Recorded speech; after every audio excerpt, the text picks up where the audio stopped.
அனைவருக்கும் வணக்கம். நம்ம இன்றைக்கி பாசுந்தி வீட்லேயே எப்படி ரொம்ப டேஸ்ட்டாக பண்ணுறது அப்படின்னு பார்க்கலாங்க. அதுக்கு தண்ணி சேர்க்காத பால் ஒரு பாத்திரத்தில் ஆட் பண்ணிக்கோங்க. ஆட் பண்ணிவிட்டு பால் நல்லா கொதித்து வரும்போது ஸ்டவ்வை லோ ஃப்ளேமில் வச்சுக்கோங்க. அதுக்கப்புறம் பால் பாதியாக குறைஞ்சி வரணும். ஒரு 10லேருந்து 15 நிமிஷம் வரைக்கும் வச்சுருக்கணும். இடையில நீங்கள் சைடில் இருக்கிற ஆடைகளெல்லாம் எடுத்து விட்டுக்கிட்டே வாங்க.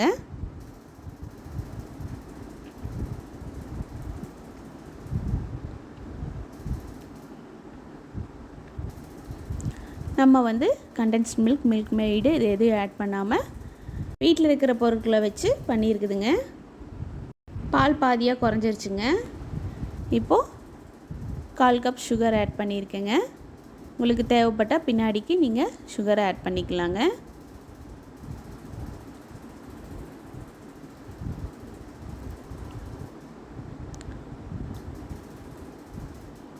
அதுக்கப்புறம் கேஷ்யூஸ் ஒரு மிக்ஸி ஜாரில் போட்டு அடித்து அது பவுட்ரு பண்ணி அதையும் ஆட் பண்ணிக்கோங்க. ஆட் பண்ணிவிட்டு நல்லா கலந்து விட்டுக்கோங்க. கலந்து விடும்போது சைடில் இருக்கிற ஆடைகளையும் உள்ளே எடுத்து விடுங்க. அப்போ தான் நல்லா டேஸ்ட்டாக இருக்கும். அந்த ஆடைகள் தான் இந்த பாசுந்திக்கு நல்ல ஒரு டேஸ்ட் கொடுக்கும். அதுக்கப்புறம் கட் பண்ணி வச்சுருக்கிற கேஷ்யூஸ், பிஸ்தா, பாதாம் இதெல்லாம் ஆட் பண்ணிக்கலாங்க. கூடவே ட்ரை கிரேப்ஸும் ஆட் பண்ணிக்கலாங்க.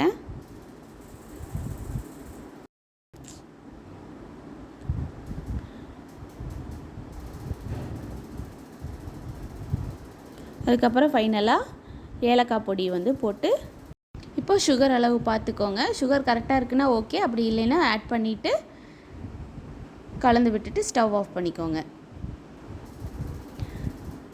அதுக்கப்புறம் ஒரு சர்விங் பவுலில் எடுத்து சர்வ் பண்ணிக்கலாம். நல்லா ஆற விட்டு ஃப்ரிட்ஜில் வச்சுருந்து நம்ம எடுத்து சர்வ் பண்ணலாம். அப்படி இல்லை அப்படின்னா உடனேயும் சர்வ் பண்ணலாங்க. நல்லா டேஸ்ட்டான பாசுந்தி ரெடி.